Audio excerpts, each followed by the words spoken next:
Bonjour, bonjour. Hello, everyone. It is just after sunrise here in Paris. A gorgeous but chilly sunrise. And look at how beautiful the sky is. And I'm here, of course, at Notre Dame. And today marks 70 days until the reopening. Until we are walking back in through those very doors right there. And I have a bunch of updates for you. And then give you a little walk around. You can see how much has been done since I last did this on YouTube in July. But if you watch my stories on Instagram, I have been posting a lot because I try to come down here all the time because it's changing so quickly. And there's a lot of really cool things that you could start seeing now, and it's really exciting. Last weekend was a special patrimoine weekend, so the whole parvis here was covered with tents and different ateliers and workers that have been working on Notre Dame, so that was really exciting to see. But I'm going to give you a few little fun updates. It's also really great because up here you could see so much more because the great big huge over there just to below where the Charlemagne statue is, they had those huge containers that you would put on like the back of a semi-truck. Those have all been removed. They held all sorts of stuff taken out of the cathedral, and that part of the project is done. The interior is also finished for the most part. They still need to do some work on the organ and tuning it, but they are cleaning up the parvis, and because 70 days, of course, but they said that we were going to be able to get closer to it this summer. Technically, it's not the summer anymore, but if you know how anything works in France, it's usually normal. But I'll show you on the side because you could actually get closer and see a better view of the left entrance, which is the door of Sainte-Anne. But in the last couple weeks, on September 12th, a very exciting thing happened, and it was the return of the bells. So here in the North Tower, straight up there, is where 8 of the bells of Notre Dame are. In 2012, with the 850th anniversary of Notre Dame's building coming up in 2013, they restored 9 of the bells. And the 9th one would be Marie, that's in the South Tower. She's in there with Emmanuel. Emmanuel is the bell that dates back to the 17th century and to Louis XIV. And so they had new bells made, and they actually have to do that every 150 to 100 years. Usually what they do is they melt down the previous ones and make new bells. There's only a few workshops actually still intact here in France that could do those, so it's the same one that has been doing that the whole time. But they so they're the same bronze because it has a high tin content, which is really great for when it strikes it in the sound.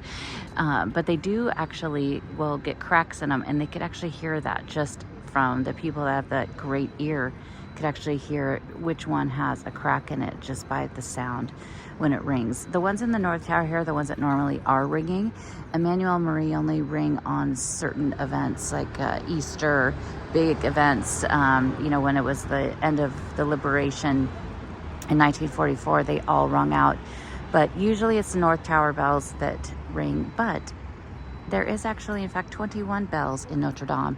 So there are other bells that are attached to the clocks, which there's 4 clocks on the roof of Notre Dame, which if you saw my Instagram stories from the other day, and I will put some of those pictures here at the end of the video so you could see some of them too. But I spy one of the clocks through the scaffolding, so it is back. They are just getting everything ready because there's the whole mechanism in there, of course, that operates the clock that then is attached to the bells. There's bells at the bottom of the spire, and then there's also bells that are attached to the clock. And it rings every day from 8 a.m. to 9 p.m. on the hour. Used to be 24 hours a day, but they stopped that long ago because I'm sure the residents were pretty happy about that. But the bells themselves are really amazing, and I love the fact of the stories of each of their names. So I did an episode of the podcast, I think it was in 2023, and I will find it and link it below, that talks all about the bells. And then we did a re-release an update of that one a few months ago. And so definitely check that out. And it tells you more about all of the bells, where they're made, all that good stuff. But Gabrielle is the largest. It's 4.2 tons. And Gabrielle is named after the archangel. Look at the sun back there. Just keep showing you as the sun's coming up. There's En Geneviève, and that is named after Sainte Anne, which is the mother of Mary, and Saint Geneviève, who's our patron saint of Paris. My favorite that one is 3.8 tons. Next is Saint Denis, who was the first bishop of Paris, also known for having his head chopped off, and he is also just down below at the door as well. That was 2.7 tons. Then there's Marcel, who was the 9th bishop of Paris.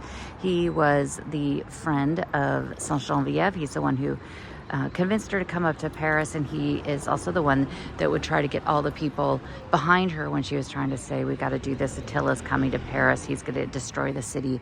And Marcel was the one. People listen to her. She knows what she's talking. She is a child of God, and you need to listen to her to save the city, and they did. And Saint Marcel, his relics are in Notre Dame when it reopens, and that's the story of Saint Geneviève when they do the first Sunday in May, when they march down the relics down here, Saint Marcel, which will be exciting because hopefully they'll do that again this next year.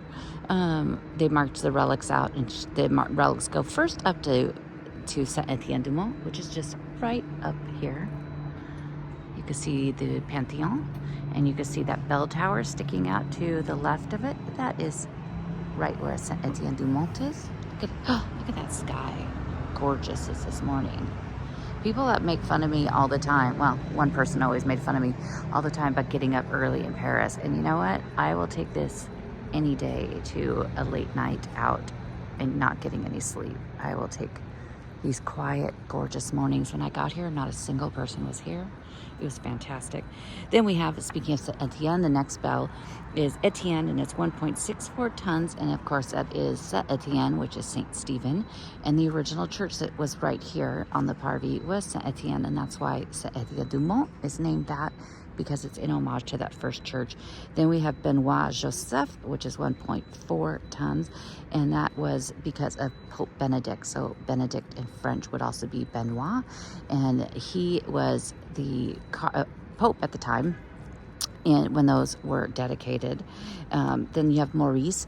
Maurice, the bell Maurice, is 1.1 tons, and it is named after Maurice de Sully, who is the man who personally had Notre Dame built and used his own money. And then the last one is Jean-Marie. He was the 139th Archbishop of Paris up until 2005. So those bells have other names going back in history when they were the godparents. There were different godparents that they, would donate a lot of money to pay for a bell, and then they got the bell named after them. But it is the same. It is the same metal that they use going back over and over again. During the Revolution, some of them were taken out and melted down, but some of them are like Emmanuel, goes back to 1684. But it's the Atelier Avar, and they are the ones that do that. There is a fun thing this year connected to the Olympics, where there was a bell. If you watch the athletics, which is in America, what everybody knows is track and field, but they had a bell, and so if somebody won gold, they'd go up and ring this bell. Well, that bell will return here to Notre Dame. It will not go into the towers, which is what most of the huge news outlets were saying. It will go into the church, but most likely it'll be one attached to the clock, not into the towers. Oh, look, you can see the sun coming up some more. But the other day, on September 12th, when they returned, they came down the street because those 8 bells had to be taken out because the fire that morning or that evening is, as it got closer, it went through the roof, and the firefighters were told, we have 20 minutes to save the cathedral or we'll lose the whole thing, because the bells, the belfry itself is made out of wood, and as the fire got through there, it did get close, and it burned some of the belfry and actually had some fire damage and heat damage to 2 of the bells. But so they were all taken out, and when they were taken out, they were all restored, and they were brought back. Let's see if you can see the little guy there perfectly. I have the new iPhone 16, and the camera on it is amazing. absolutely amazing. The zoom on it for still photographs is insane. Absolutely, it's worth every bit of it because the camera is so great on it. But they were returned, and for about a week after that, Gabrielle, the biggest of the North Tower, was just sitting right down below there. And so I would walk by and peek through the little hole on the fence, and you could see it in there. And so I had a bunch of pictures of it I took, which I'll post at the end of this. But those all came back. They had to actually lift the belfry about a meter, so that's about 3 feet. So they had to have all the bells out. They had to lift it. They replaced all of the mechanical in there. So all of the part that rings the bells and sways them and does the whole ordeal. They also had to lift the whole thing. And to do that, so I don't even know how they did that. That is just amazing that they could do that kind of stuff. But the bells will be back. They will ring, of course, December 7th. December 8th is the day it opens to the public, but December 7th, they're going to be doing a huge mass. It was said earlier that the Pope was going to be here. The Pope has said he's not going to be here, which would probably be lovely, but it's probably good. It's going to be crazy enough at that point anyway. So it will be pretty exciting, though. Look at how great it is. So the clocks, as I mentioned, there's 4 clocks. I'm going to show you on the other side when we get to the other side. They're on the transept. So they're on the north and south transept. There's one on the east and the west side. So there's 4. So whichever way you're walking up the street, you can see what time it is. And the clock mechanism that is back up there originally goes back to Viollet-le-Duc.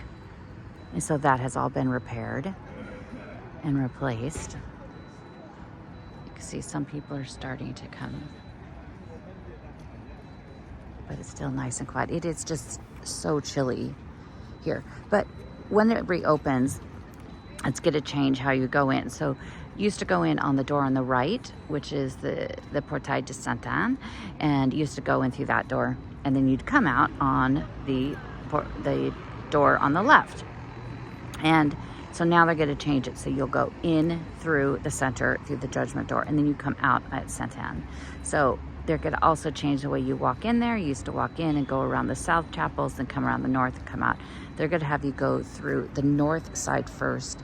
And they're changing the way the chapels are all, the chapels themselves inside stay the same. So the same paintings, the same on the wall itself.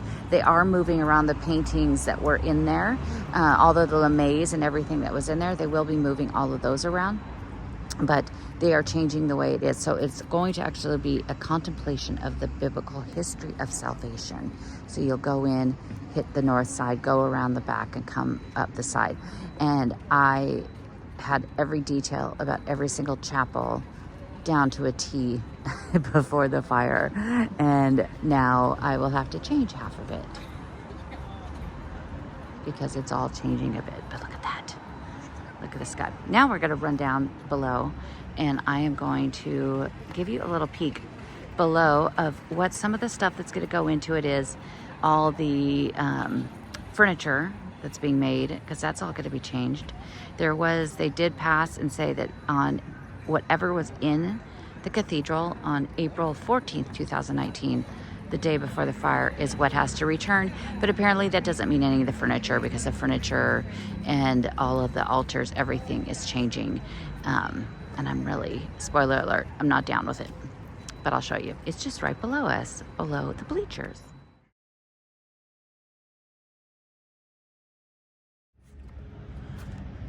So just down below the bleachers is this little office that I've never ever seen open.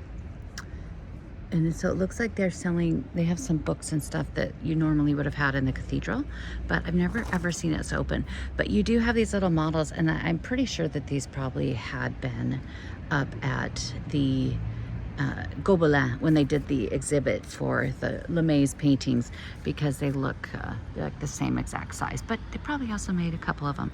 But this is examples of what the furniture was going to look like. This is all done by an artist named Guillaume Bordet, and he did all of these, and they're all made out of bronze and then limestone. And I don't know if you could see very well the reflection, even though it is a beautiful reflection.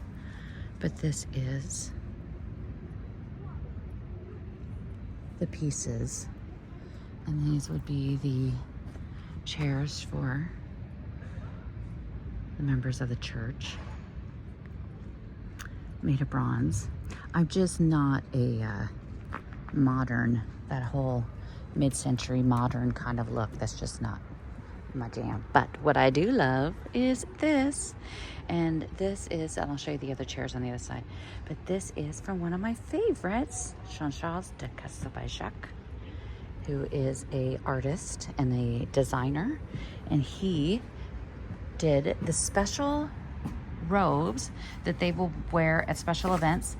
He first did it in 1997 for World Youth Day, when the Pope at the time came to Notre Dame, and he designed special robes for them all to wear. And these are the ones that he has designed for the deacons and bishops and everybody in the church that they will wear, which is quite exciting. And there's I don't know if we can see, there's some other pieces in here.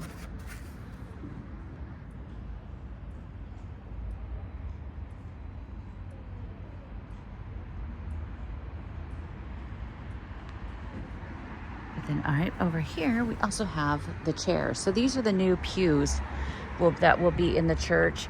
These are some of the new candle. What I'm really super not down with is the new idea for the reliquary of the crown of thorns. I'm completely against the way it looks. It is way too modern, and it should just stay the fantastic Viollet-le-Duc version. But they don't have a example of those. But these are the chairs. They're not horrible, but I also just don't love them. They're done by Vatrin and a female designer, so that's fantastic. But you can see this little picture they have fell down, but it shows all of the chairs. So it is nice because they have low backs, so they won't be too cumbersome, blocking anybody. But look, you could also then kneel on the back of them, or use them for your elbows. And then I love this. Well, now you can't see it but it is a beautiful little, look at that, gorgeous. But I love this little model of the church. And so I'm going to take you down now to see this part, because this part we could all see now because all of the scaffolding is down, which is so exciting. So let's go out on the other side of the church. Just have to share the amazing light. When people say they love fall, this is the part of fall I think they mean. I love this part of fall. I don't love it when it gets, I don't love the late November, quote unquote, fall. When it's super cold. But it is really, I mean, for the end of September, we've had such a strange year due to weather. But if you noticed before, this fence used to all go right to that far sidewalk. And now it has opened up a lot more here, which is exciting. And the other day, they were taking part of it down. So you have this little temporary wall over here.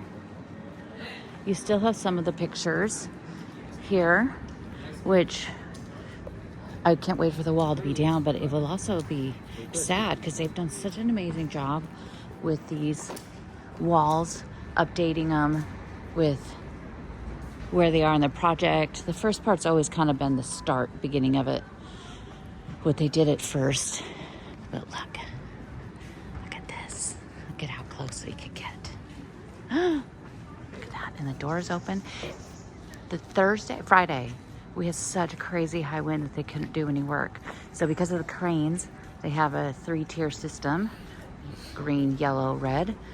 Red, obviously, no-go on the cranes. Green is for most days. But yesterday would have definitely been a yellow day, probably even a red day, because the wind was so high. So when I came by here mid-afternoon, there wasn't a lot of people working. I was like, it's too dangerous. But look at that. And you could just see Saint Denis there. So in the lower part, the left, is the third one in. You can see him holding his head right there. Ah, it's so exciting getting to see all these things up close again.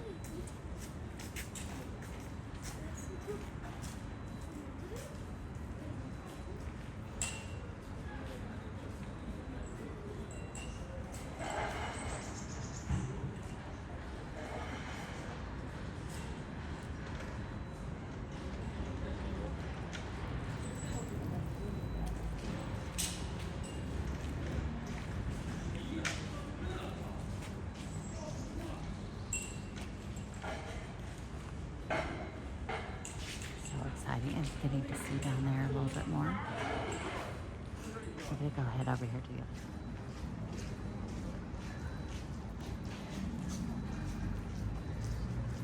A little view a little closer.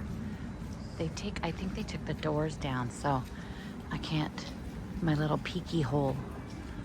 Oh, let's see, it might still be here.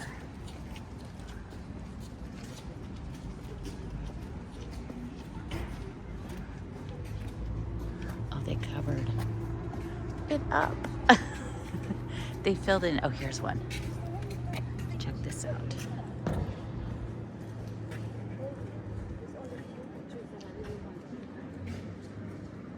So all of that is getting, I can't wait to get back to the Point Zero. It has a hard time figuring out what to focus in on.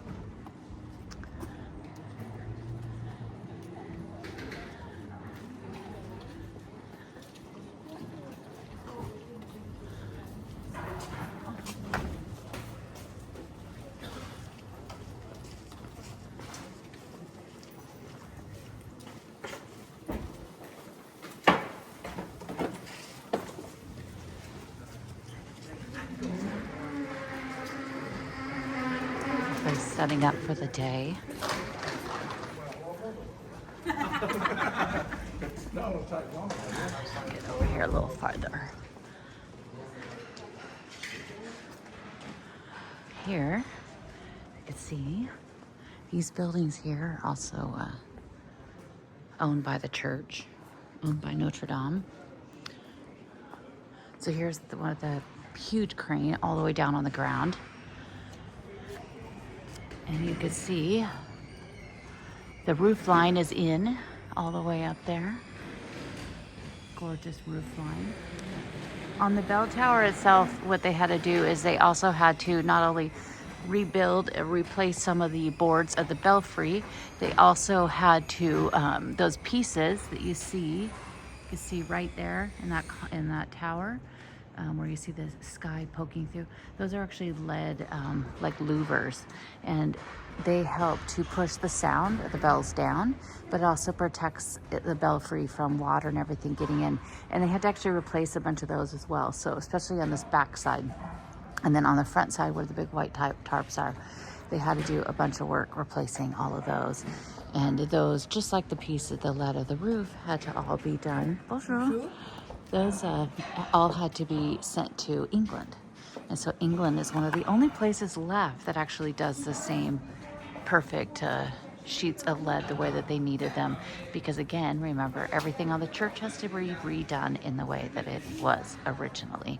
So because some of the base of the spire itself is 19th century, they were able to do a few updated things on that one. While you have the roof itself that goes back to the 12th and 13th century, depending on which side you are on.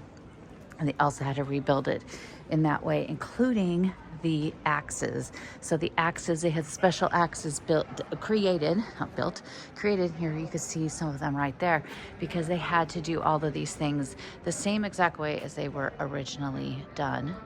But they are really amazing, and I've seen some of the axes, and they have a little stamp of the design of Notre Dame on it. I love it. I'm like, can I have one of those? But here you can see the belfry. This would have been a year ago. And you can see up there before they started repairing any of these things. a gentleman named Rene Frémion. He is the architect. There's the three main architects. Of course, number uno is Philippe Villeneuve, my favorite.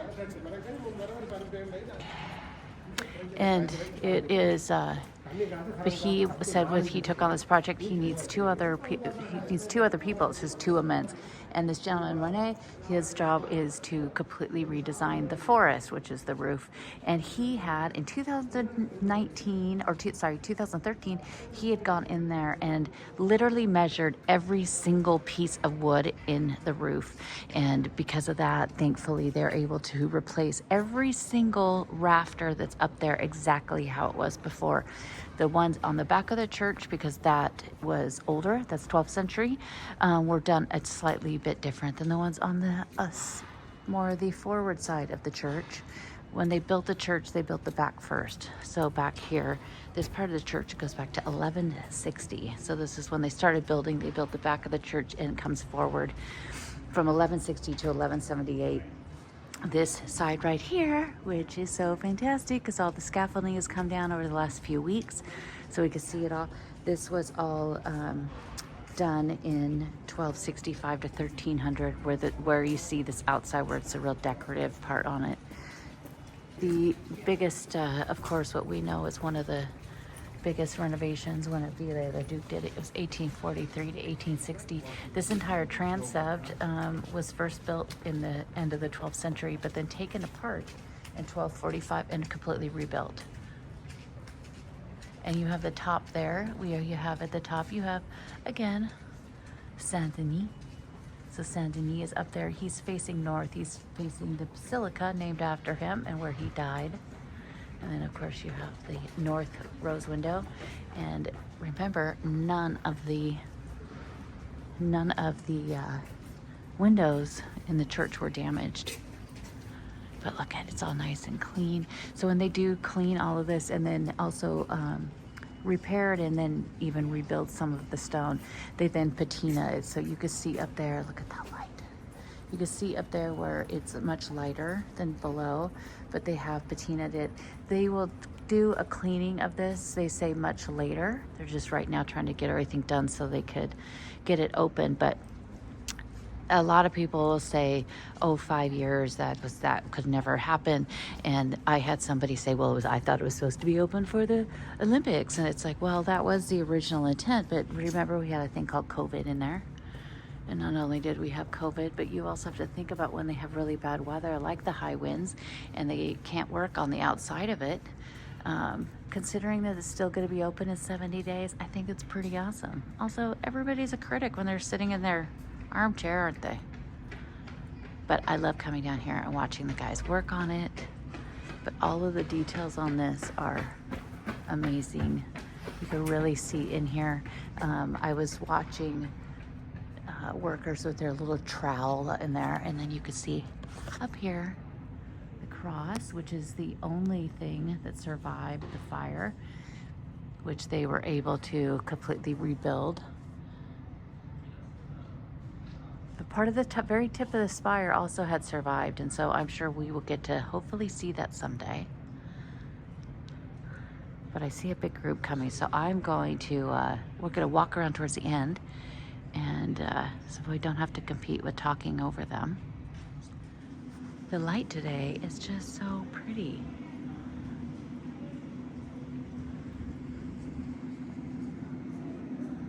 I do remember coming here. It's April 20th, 2019. As soon as I got to Paris, I came straight here. And I remember this is as close as you could get back a bit. And I remember looking up and seeing the roof, and it just was so shocking and sad. And now, look at this. Again, how gorgeous is this light today? This is the time of the year where it just the light, I think the fall and the winter, January and February, I think on a sunny day in the morning, the light in Paris is the best of all. It is so gorgeous here, and all I do is walk around going, the light, the light. But look at here. So see back in here, this is kind of fun to stare at this. So see back in there, see those little rose windows? those were part of the original church. So when they built this part of the church back in 1160, they did include those. But then during different renovations, other architects took them out. So our guy Viollet-le-Duc decided to put them back. So he replaced all of those in there to get more light in. And when you go all the way around to the transept, you see those in there. It's kind of fun. We get to see all that now. But again, none of the stained glass was damaged. I watched this amazing documentary from the BBC. It's a couple years old, but it was really cool because they showed how this one stained glass maker just right on the edge of the Loire River is one of the very few in the world that's still doing it in the same way they did in the Middle Ages, and that is who would do the glass if there was any that was needed for Notre Dame. It was fascinating how they do it and how they make the sheets of this perfectly clear colored glass. Just absolutely amazing. I found it on YouTube, and I'll put the link for Patreon. I'll put that in the notes on Patreon. But you could see up here, you could see some, oh, this is such a great place to stand. You can see up here, look at that, look at the cross, and just how amazing. So those ridgeline pieces there were done by Viollet-le-Duc again. He designed all of these, and he made a mold, or he actually was making them individually, and so there were some differences. Some were thicker, some were thinner. So what they did this time is they made a mold, and they poured the hot lead into it. And I saw some of those up close last weekend. Again, I'll put some pictures at the end, but I saw some of those up close, and they're huge. I mean, from down here, obviously they're pretty big, but you don't really realize how big they are until you get right on top of them. So cool. Yeah, it's very cool. Usually you hear people pounding away up here, but I think we're supposed to get some winds again today. But look at how just perfect fall. Isn't it just amazing? I love it.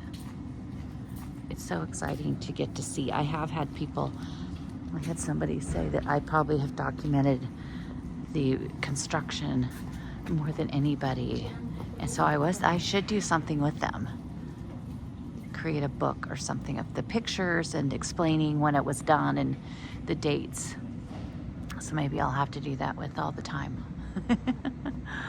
I never have, but it would be worth it. Look at just stand here and stare.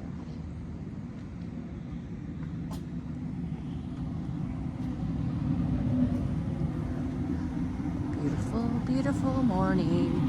Here it's a good example of that furniture. Here it is again. Here is the holy water and the altar. You could see here is what is really fun. Here, I'll show you this. So here you have the very back of that. So the Pietà, so obviously this is kind of an artist's computer rendering, because this is not what it looks like right now, but you see all of the chairs in there. The Pietà, because of it has been completely clean. This is the vow of Louis XIII, and you have on either side of the Pietà, you have Louis XIII there, and he is saying, this was after his son was born. He said that France would be devoted to the Virgin Mary. So this was actually created by Louis XIV for his father, because Louis XIII never had it done.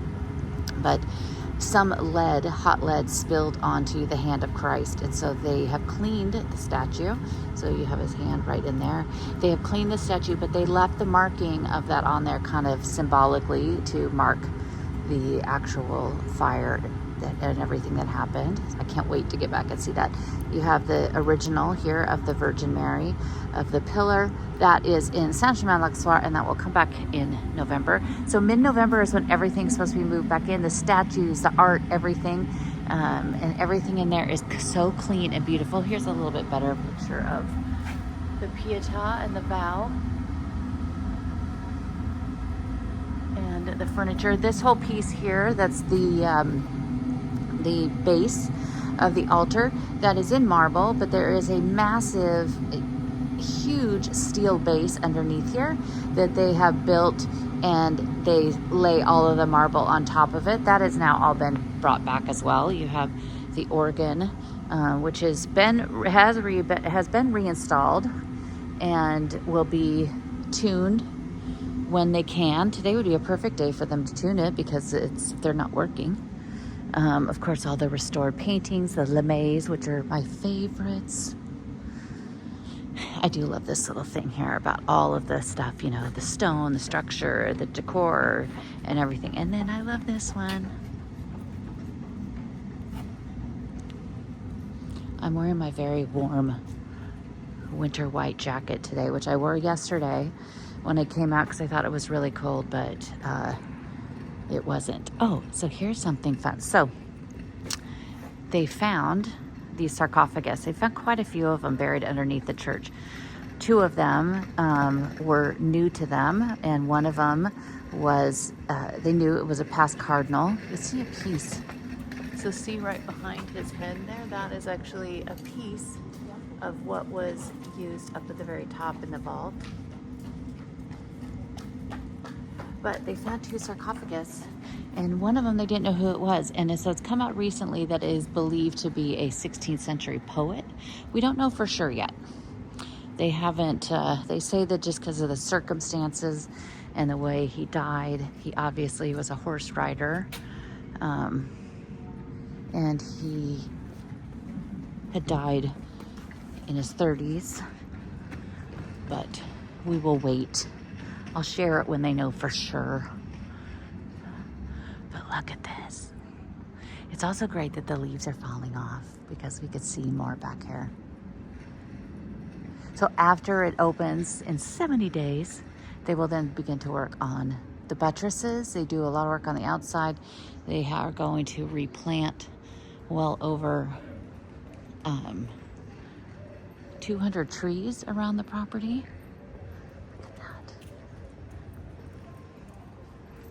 So I have these pictures with me today, and I'll show you some.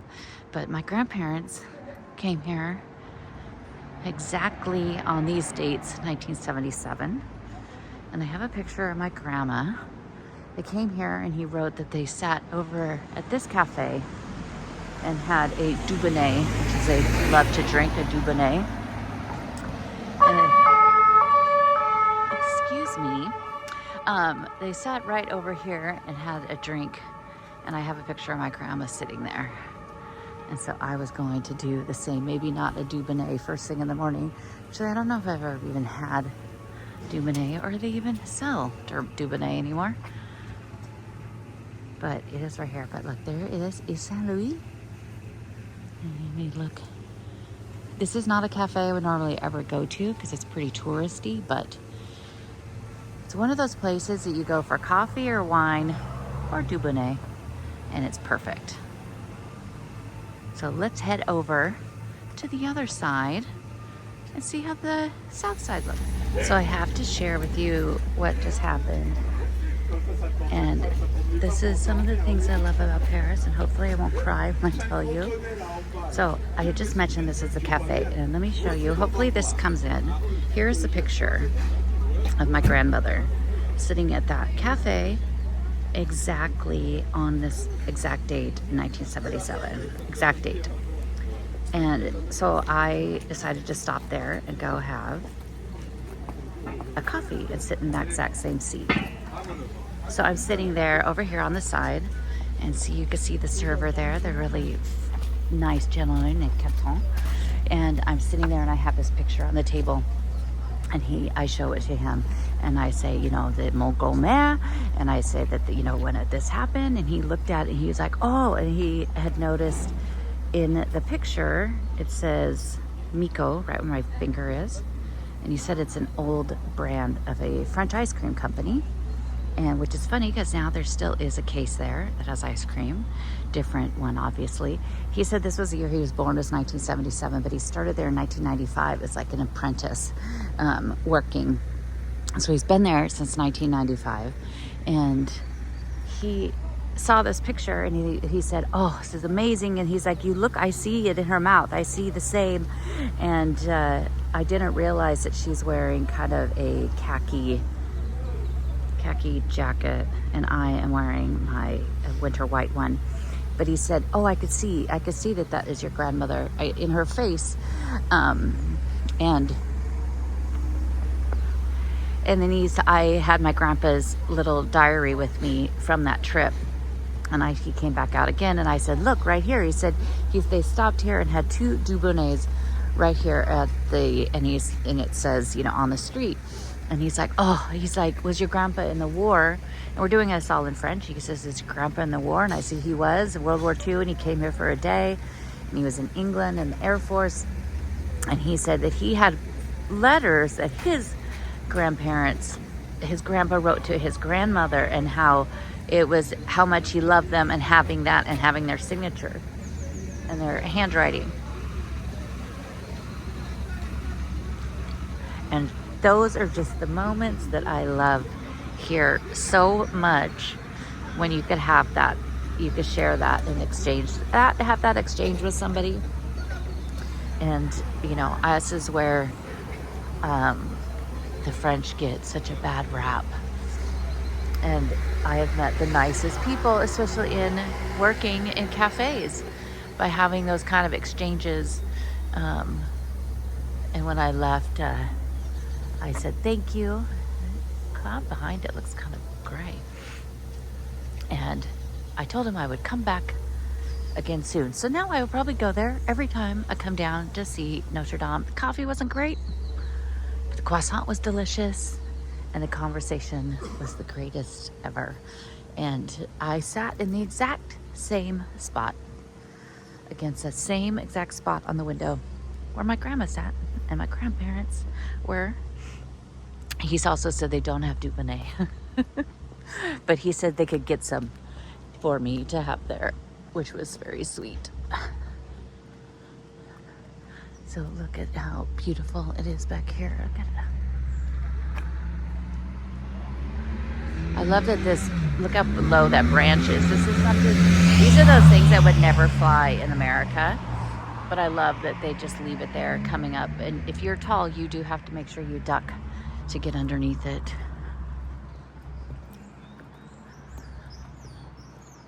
So I'll show you over here on the back side, or the south side. I have another picture my grandpa took right here at the end of the bridge, where this little gentleman was painting a painting of Notre Dame, one of which he bought. Fix my jacket. See, the sun is even higher than it was yesterday. It's about 1.5 meters over, and that's all been in about the last 36 hours. And it gets gray, or brown, I should say, brown and fast.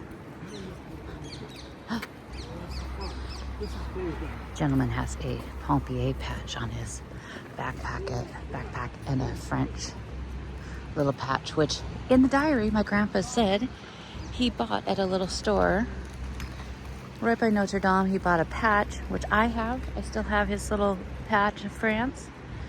And he bought a gargoyle, just like the one my Aunt Laura got when she was here. My great-great-aunt Laura bought here in 1902. I still have those, which I thought about getting one as well, but they're all kind of junky, and I'll wait till I could get it inside Notre Dame.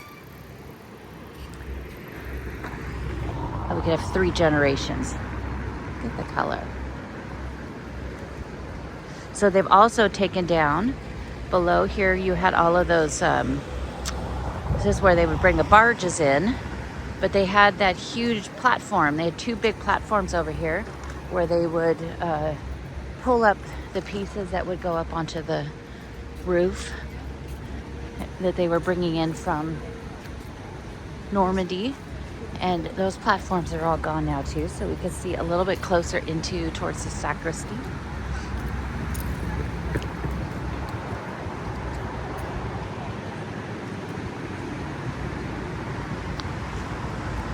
So they should be doing work soon encompassing the bottom part of the open work of the spire. that should be pretty soon here, and then that way they could then finish the base around the spire and then bring the statues back. I love early in the morning because you could come down here, walk by the balconies, and there's always random books sitting out here. I don't know if they left them out here or people just bring them, and so the balconies could sell them. But you could always find early in the morning all sorts of things. Look at that.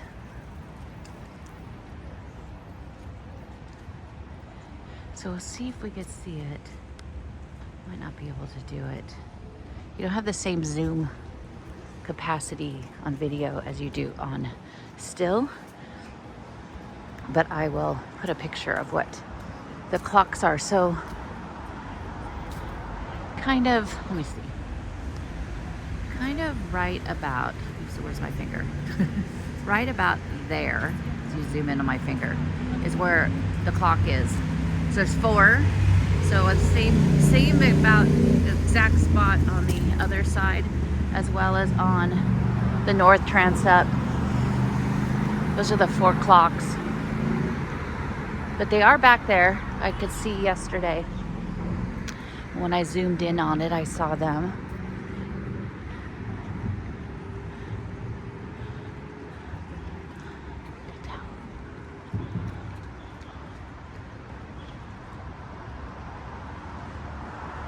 But she's looking pretty good. You can really see back in there. It'll be exciting when they start taking down all of the back, those pieces back there that are covered. That is all the offices. So it's where they have all the architects. There's about 500, they're down to about 500 people a day working. So it used to be 1,000 people a day. Now we're down to 500, which is also amazing. I think I saw the big white crane moving earlier. The sacristy inside, which is that little building there to the right of the transept, that building, the inside has been fully restored. It was not damaged at all during the fire. Originally, that is where they thought the fire had started, was up in the roof of that. One really cool thing is that when the cathedral reopens, it'll be the most state-of-the-art cathedral in the world, even though it is 860 years old. But it is, everything has been replaced in there. The wires, the fire system is state-of-the-art. They had some of that, you could see some of the actual apparatus that they've installed on everything.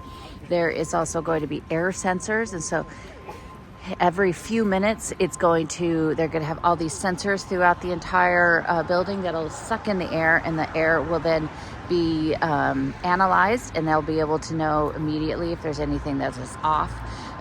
It has been completely rewired with fireproof lines. It has also had state-of-the-art as far as the power and everything that's going through it, so it can actually survive up to 1,000 degrees. So everything that's in there is state-of-the-art. It's going to be amazing. It's going to have a huge office that they put in underneath the transept, where it will control everything, and they will get this, it will have sensors, everything in here. So if anything, even the slightest tremor of a heavy wind moving the spire, they are going to know it. So it's going to be pretty amazing, and I can't wait till they share what that all looks like, because that's going to be pretty exciting as well. It's amazing how much scaffolding is down. I need to go through my photos because I've taken so many over the years. It's kind of hard to remember what at one point it looked like with all the scaffolding, and when it didn't have much scaffolding that first year, and then more and more of the scaffolding went up. It was kind of hard, so I do need to go through my probably 15,000 photos I've taken of Notre Dame in the last 5 years. But you can really see this side too, the statue of Christ at the top there, that was recreated from the original But then the ones on the side, and you could see them pulling out some stones. Right now, it seems like most everything they're doing is pulling things out, not really putting things back on it. It's more that everything's coming off. Scaffolding coming down.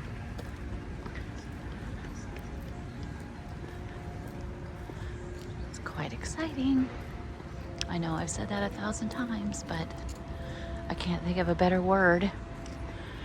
I also have a picture I held it up, of my grandma standing right up there, the very tippy top, right next to that little tower on the south.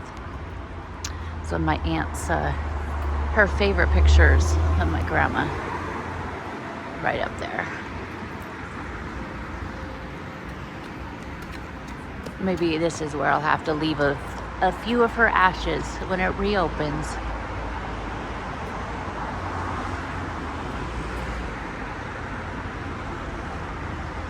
What a perfect morning to see everything. Let's see if I could try to show you a little bit of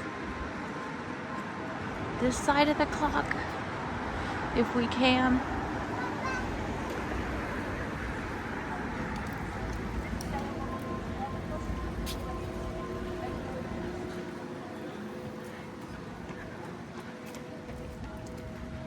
All the runners are out. You know, we're waiting for my favorite runners. I have not seen them yet this morning.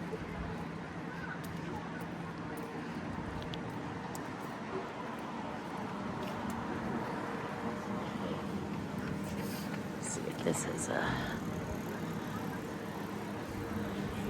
so in through there.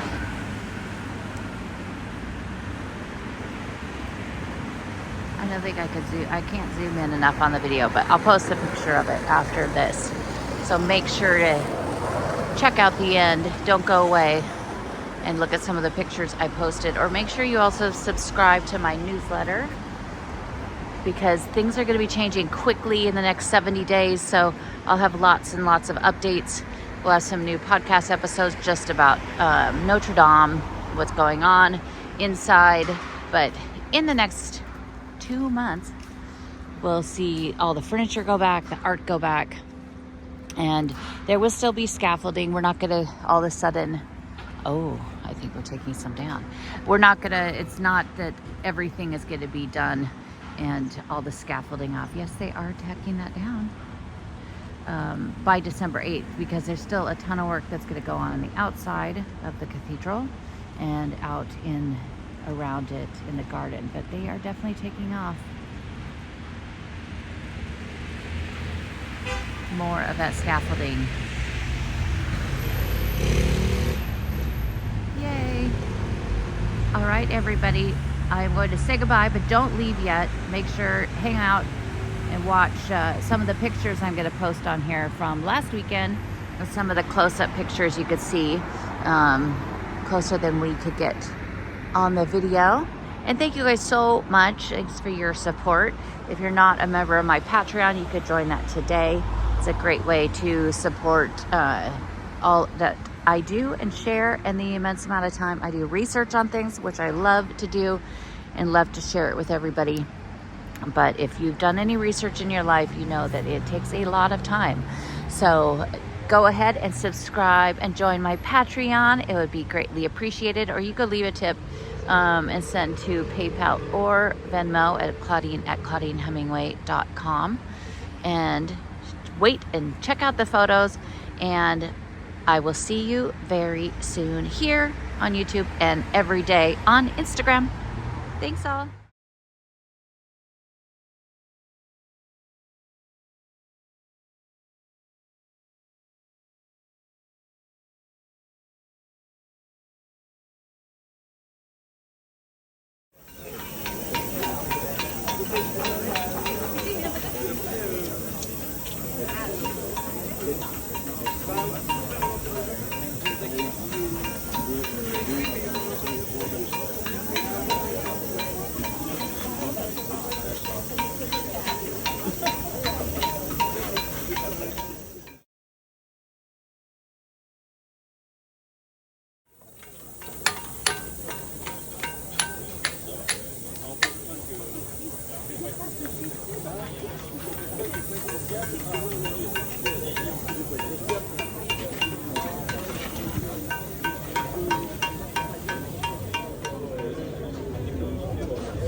Retrace, vous verrez les 850 ans d'histoire de la cathédrale avec bien son évolution architecturale, son évolution intérieure.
Ah mais tu peux pas, alors là, avec ton gars, ils sont vieilles.